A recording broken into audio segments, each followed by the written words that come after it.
একটু যদি বলেন। দেখুন, ডায়াবেটিসে মোস্ট প্রবলি ইন্ডিয়া মানে ক্যাপিটাল হতেই চলেছে।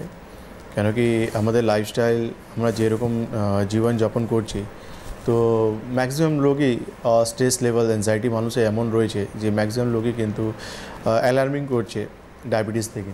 ডায়াবেটিস যেটা আমরা কম বেশি সবাই জানি যে আমাদের শরীরে একটা গ্ল্যান্ড, যেটা অর্গান রয়েছে, যেটা পেনক্রিয়াস, যেখান থেকে ইনসুলিন সিক্রেট হয়, তার কাজ হচ্ছে আমাদের শরীরে গ্লুকোজগুলোকে কাজে লাগানো।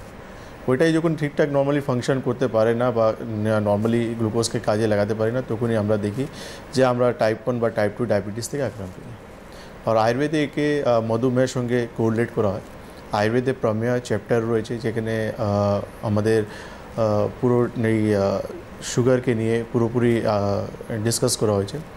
বেসিক্যালি প্রমেয় মানে হচ্ছে যে পেশেন্টের, বা মধুমেহ মানে হচ্ছে যে পেশেন্টের ইউরিন সুইট হয়ে যায়, তাকে আমরা মধুমেহ বলি।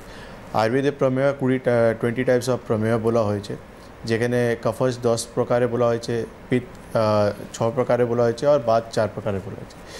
বাতের মধ্যে বাতের প্রমেয় ভিতরে কিন্তু মধুমেহ উল্লেখ রয়েছে, তাকে আমরা কিন্তু আজকে মডার্ন সায়েন্স সঙ্গে ডায়াবেটিস সঙ্গে কোরিলেট করছি।